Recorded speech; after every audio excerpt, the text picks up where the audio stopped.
Hey everyone, welcome to Insights with Benny, a space where ideas meet action, where stories inspire reflection, and perspectives challenge the status quo. Whether you're here for clarity, challenge, or quiet wisdom, this is your place. Today's episode is titled The Captured People.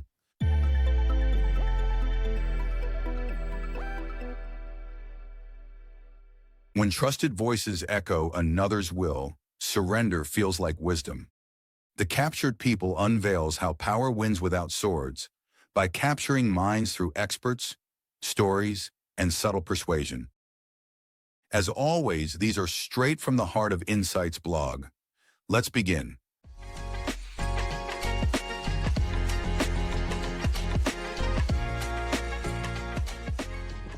The Ironhold Tale. After the death of his father, the throne passed to Lord Valor, heir of the kingdom of Ironhold. His father had united the realms of Stonevale and Grainfield into one, forging Ironhold as the strongest in the region. Yet one jewel had eluded his grasp, the city of Brightwater. Brightwater was a prize unlike any other. Its fertile fields yielded great harvests. Its pastures raised incomparable horses and livestock. Its seaport gleamed with fish and an assortment of seafood. Its walls stood thick and unyielding, and its craftsmen were admired across the kingdoms for their skills. Its people were proud of their language, history, and culture, all distinct from Ironhold. They had no desire to bow to another crown. Lord Valor longed for what his father could not have, but outright invasion of Brightwater was folly. Brightwater's weapons were sophisticated.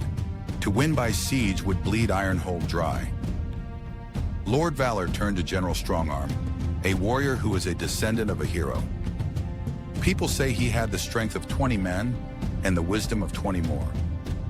When Lord Valor sought his counsel, he listened and then said quietly, "My lord, strength alone cannot always breach walls, but minds, when captured, will open gates on their own." He proposed a plan, and Lord Valor accepted.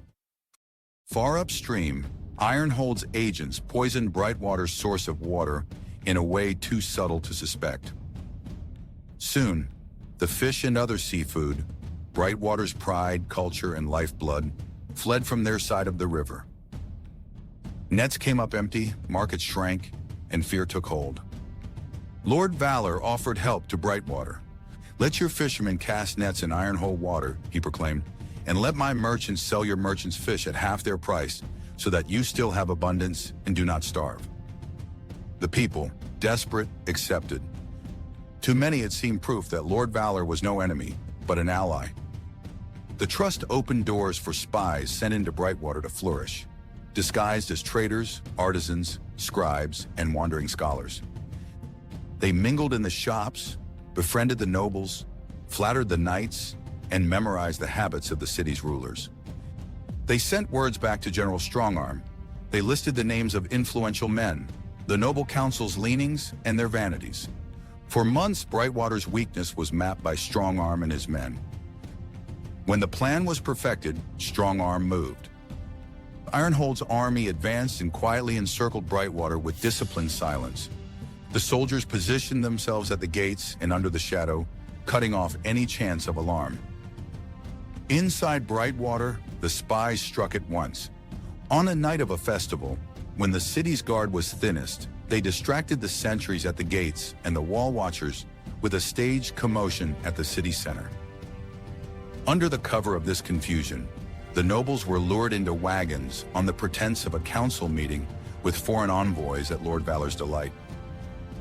The gates opened not to an invasion, but to let the wagons roll out with the noble of Brightwater. Guarded by disguised soldiers, the city's leaders were driven past their own watchmen. By dawn, all the nobles of Brightwater were at Lord Valor's palace, yet no sword was raised against them. Lord Valor received them with feasts and fine words. "I have no wish to harm you," Lord Valor said. "I only ask for your loyalty. Speak well of me, and your city will prosper under my reign. Resist, and your people will suffer without you." The nobles, disarmed by comfort and persuasion, yielded. Soon their voices changed. Sir Caldor, a fierce knight who once resisted Lord Valor's advances, declared openly to his people, "Lord Valor is no tyrant, he is a protector." Edrin, a scholar and scribe, once chronicler of Brightwater's sovereignty, wrote to the townsfolk, "To resist Lord Valor's leadership is to cling to shadows. To follow his leadership is to walk into light." Lady Mirren, a wealthy merchant, told the markets, "I have seen the generosity of Lord Valor with my own eyes. He is not here to strip us of wealth, but to multiply it." Meanwhile, in Brightwater, the story circulated that their nobles had not been kidnapped, but they honored a royal invite. The militias, once ready to fight to the death, found themselves leaderless. They lay down their arms. There was no battle, no siege, no blood spilled. They accepted Lord Valor's rule without resistance, convinced by the very voices they have always trusted. A token garrison watched the walls, but little else seemed changed. The nobles of Brightwater did not return home, but instead remained in Lord Valor's court, dressed in his colors, speaking with his wish. From there, they issued decrees and counsel to their own people. Words written in Lord Valor's ink, but spoken in familiar tones. The people trusted them, for they were the same voices that once swore to defend Brightwater's freedom. In time, the people said to themselves, "If our wisest and noblest now serve in Lord Valor's court, then surely total submission must be wisdom." So they obeyed, believing they were safe. Trade resumed and life went on, but it was a life quietly ruled by another's hand. They never saw that they had been conquered. Brightwater did not fall with the clash of swords or the roar of siege engines. It fell in silence, through trust repurposed, loyalty redirected, and truth reshaped. And so, Brightwater fell, not by the strength of arms, but by the surrender of minds. Conquering without swords. How minds become the new battleground. The Ironhold tale is a mirror of how power is won and kept in modern times. In the past, armies stormed city walls, revolutions overturned thrones, and foreign occupiers seized lands with force. But today, conquests often require no sword, no cannon, no visible army. Instead, it unfolds quietly through the capture of minds.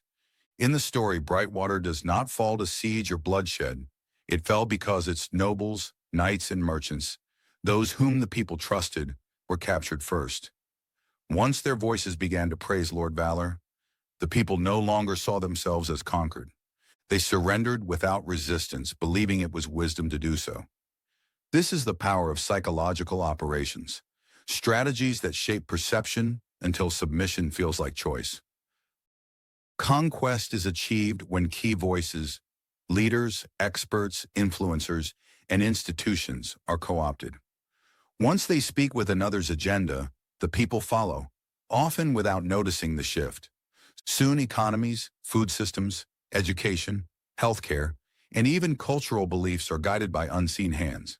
The irony is that life may look normal. Businesses operate as usual, schools run, and events continue. Yet beneath the surface, rights shrink, costs rise, and choices narrow. Like Brightwater, people may pay more for what they already have in abundance, but convinced it is the price of stability, they may even defend the very power that holds them captive. Capturing minds, not cities. The subtle steps of psychological conquest. In the Ironhold tale, Lord Valor and his father desired Brightwater not simply for its beauty, but for its wealth and resources. Yet they knew force would fail. To march armies against strong walls would raise suspicion, provoke resistance, and bleed the kingdom dry. Instead, the choice was a quieter weapon. This strategy mirrors how power is often seized. A government might impose policies that restrict rights, raise taxes, or limit choices. Corporations may reshape markets through monopolies. Global interests or globalists might introduce new financial systems. Pharmaceutical giants may push the adoption of experimental treatments as necessities. Technology firms may alter communication and culture with tools presented as harmless. The methods differ, But the pattern remains. Direct confrontation is avoided, subtle capture is preferred. It follows a familiar sequence, one that repeats across eras and contexts. It begins with a problem construct. A crisis is either manufactured or exaggerated to appear urgent and unavoidable. Narrative framing ensures people see the issue as a threat beyond their control. In the tale, Lord Valor poisoned the waters to drive away Brightwater's fish. The fishermen themselves, the local experts, could not trace the cause. Since human involvement was not obvious, the people were left to blame nature, misfortune, or even their own traditions. The true origin remained invisible and, therefore, unchallenged. The next stage is fear amplification. Anxiety, confusion, and panic are cultivated until rational debate is weakened. In Brightwater, empty nets created desperation. The fear of hunger primed the people to welcome any hand extended in help. When Lord Valor offered fish at half price, it looked like kindness. Fear made his aid feel like a rescue. Then comes authority insertion. Respected voices, nobles, scholars, experts, or influencers, are co-opted, and their status lends legitimacy to the imposed narrative. In the tale, Brightwater's leaders were lured away and persuaded with feasts and fine words. These dealings happen outside the people's view, under the guise of business agreements, negotiations, and contracts hidden from public scrutiny. When the nobles emerged, their words carried Lord Valor's will. They may have reframed the crisis with familiar reasoning, such as overfishing, the use of sophisticated tools that frighten fish away, or poor practices. Because the voices are trusted, the explanations are accepted without question. This opens the way for controlled guidance. The same figures now propose solutions, presented as the only logical or moral path, while alternatives are dismissed as foolish or dangerous. Brightwater's nobles might begin declaring that buying fish from Ironhold was the wisest and most practical choice. Merchants would praise Lord Valor's generosity in offering supplies at reduced prices. Brightwater scholars would argue that to resist would be to cling to shadows rather than embrace progress. Any suggestion of restoring Brightwater's own fishing system would be ridiculed. Any dissenting view, if spoken, would have been dismissed as ignorant, misguided, or even a conspiracy theory. In this way, dependence on Ironhold would be framed, not as weakness, but as wisdom. The process deepens with consensus engineering. Repetition across platforms, whether through media, social institutions, or social networks, creates the illusion that everyone agrees. In the tale, the voices of Brightwater's nobility, repeated and echoed, soon drowned out doubt. Once a message is widely accepted, people comply not only out of belief, but also under social pressure. To stand apart feels like isolation. At this point, submission and compliance take root. Resistance fades, not because people are convinced, but because they see no alternative. Without leaders to rally them, the people lay down arms. People submit to systems they cannot explain, policies they do not trust, and ideologies they do not share, because experts insist it is for their good. Social mechanisms enforce conformity. Dissenters are shamed, excluded, or punished. Even when most quietly disagree, a loud minority can create the illusion that compliance is universal. This false consensus convinces the majority they are alone. Finally, there is normalization and institutionalization. The new order becomes embedded in systems, culture, and everyday life. Over time, the crisis that justified it is forgotten. What began as manipulation settles into permanence. People accept restrictions as natural, lack as inevitable, and authority as unquestionable. In Brightwater, life seemed normal again. Events continued, businesses operated, but under a new crown they never chose. The power of expert voices. Why authority capture works. In the Ironhold tale, Brightwater's downfall began not with armies but with its nobles and scholars. Once their voices shifted, the people followed. The same principle explains why expert capture works so effectively. Experts, or those presented as such, carry credibility. Their titles, platforms, and endorsements give the appearance of trustworthiness. When a government, corporation, or interest group secures their support, resistance weakens. Bills are passed with little debate because top economists claim they are sound. Medical mandates gain acceptance because leading doctors assure the public they are safe.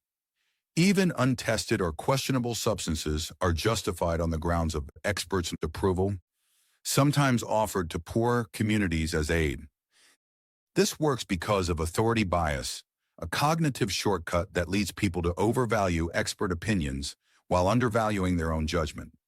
If a respected figure declares a system as effective, many will assume it must be true, even if the reasoning is flawed. People agree to a practice because the professional knows best. Communities accept burdensome taxes because world-leading bodies say it is necessary. That is why even an irrational or logically weak argument can be accepted because the presenter sounds convincing. Even when the people sense the flaws in the logic, they surrender to it simply because it is from an expert. The strategy also thrives on social proof and conformity. When people see others obeying, they assume compliance is wise. Doubt fades when it appears that everyone agrees. Just as the people of Dryden and Echoes Behind the Wall Tale accepted the illusion of endless rain because their neighbors believed it, societies yield when repeated voices normalize an idea. Finally, expert capture works because of lifelong social conditioning. From childhood, people are taught to respect authority figures and warned against disobedience. To challenge an expert feels dangerous, even shameful. Fear of punishment, fear of exclusion, and the discomfort of standing alone push people into compliance. By capturing experts, powers do not simply win arguments. They shape the frame of reality. Once trusted voices echo the outsider's voice, resistance feels not only futile, but irrational. Reflection. The fall of Brightwater should be a reminder that the strongest walls are not made of stone, but of trust. Once the voices people relied on are captured, resistance crumbles without a battle. When we hand over our judgment to experts or influencers without question, we risk surrendering our freedom of thought. Authority has its place. Wisdom and knowledge are valuable, but blind obedience can become a trap. We must learn to listen critically, to weigh information against our own reason and lived reality. If something feels illogical or harmful, even when spoken by someone with a title, it is worth pausing and asking, does this truly make sense? Is there someone who benefits if I believe this? Self-awareness is the first defense. By cultivating the courage to question and the patience to seek clarity, we protect ourselves from becoming like Brightwater, conquered not by force but by persuasion. The mind that refuses to be silenced remains the strongest gate against subtle capture.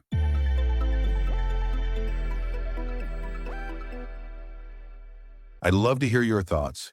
Share them on social and tag me. Please subscribe to my channels. Follow, like, share, and help spread the message. Until next time, stay reflective.